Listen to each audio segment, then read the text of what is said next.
Hi everybody, my name is Grace. I'm the lead videographer for Matter of Trust. I'm here with the president and founder, Lisa Gauthier. And we are going to talk about some environmental solutions and really ways we can all come together to work together and solve this situation. So great to be with you, Lisa. Oh, thank you so much. I'm really delighted that we're doing this, and I really hope that you guys all enjoy the podcast. Great. So we're going to get started. We're going to talk about pollution. So we all know everyone hates pollution. It smells bad. Yes. It tastes bad. It's not good. So nobody is pro-pollution. Haven't found that person yet. Yeah. So. Don't want to find that person. So because this is such a common issue that we all have, how do you think we can work together and really rally around that and really address it? Yeah, so people are really divided right now. This is a nice common ground topic.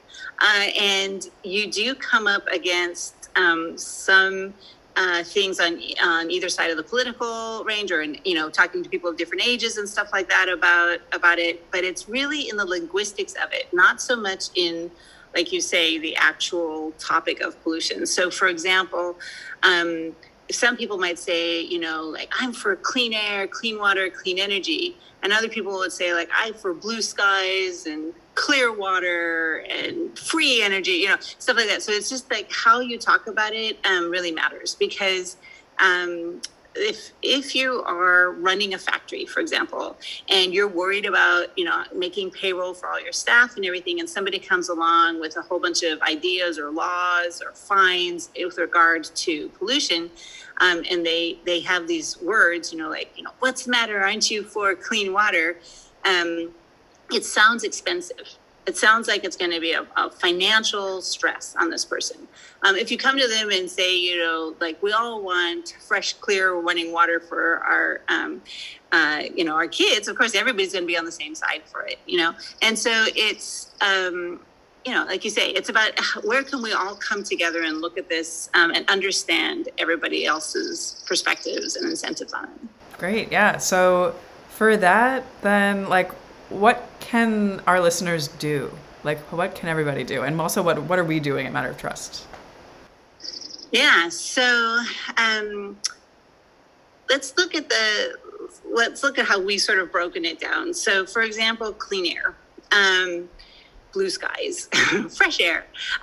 So if you're in the developed world, it really breaks down a lot to transportation on an individual front. And we hear about this a lot. Bike to work, walk to the store. But it's true, all of that adds up. And when it, comes to, voting with your dollars, what you shop for, like going local instead of long, stuff that's really far away, that makes a big difference.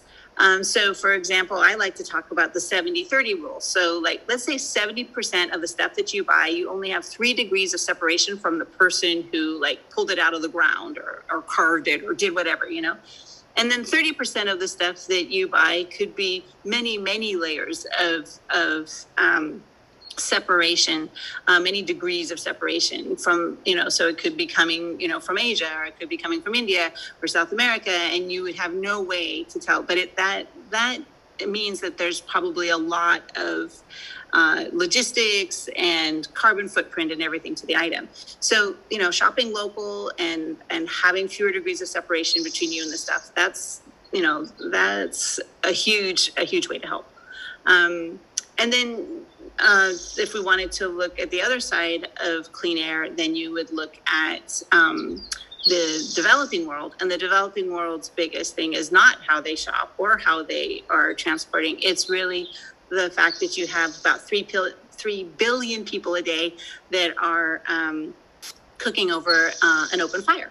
And, everybody wants to boil the water. Everybody wants to cook their food. That's absolutely vital. So the question is, what are the possibilities for solutions? And it really comes down to clean stoves. And there's been many, many types of clean stoves proposed. And for some reason, they don't take off. And so, people can help donate or support or invest in people that are looking at clean stoves and looking at that.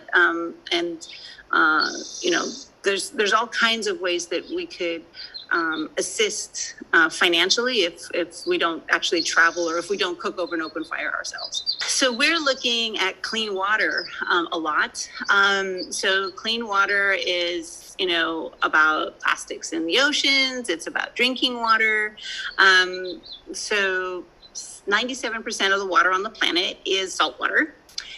Which is a lot of water. And that's the thing that Matter of Trust really talks about, where, our mission is to link surplus with needs. We really believe that nature is about abundance. Like, we don't feel a lot of scarcity in the world. Like, it just seems like we have a lot of sunlight. We have a lot of heat. We have a lot of salt water. We have a lot of, a lot of atmosphere. Like, well, there's a lot of carbon in the air, So it's like, we seem to be fighting a lot of stuff and talking about scarcity. And we're like, is that the right way to go? So I think that looking at desalination makes sense, but doing it in a smart way that makes sure that we're not creating a lot of salt in areas that hurts, the ecosystems where it's happening. And that we're not, siphoning in areas that are hurting the fish, et cetera, et cetera. So there's that. And then you have 3%, so 97% salt water, you have 3% that's fresh water. And of that, there's a big chunk of it, and we're melting it, but there's a big chunk of it that's in glaciers. And so we want to protect that. But then we still have 0.25% of it that's this fresh water that we can actually drink, and we're all fighting over it. And, we're getting really good at recycling it in cities. 50% of all the petrochemical and oil that gets into our waterways is just rain mixing with the stuff on the streets. And so that's something we're looking at. We can talk about Clean Wave. Do you want to talk about Clean Wave? Yeah, let's talk about Clean Wave. Yeah. Okay, so Clean Wave is our program. We've been doing it for over 20 years, and it's where you take hair from hair salons, hair clippings, fur clippings from pet groomers, waste fleece and fiber from, alpaca farms and sheep farms and buffalo herds and everything. And you can take all of this fiber, and which would normally go to landfill. And we felt it into little mats that soak up oil spills. And we do that because you shampoo because hair collects oil.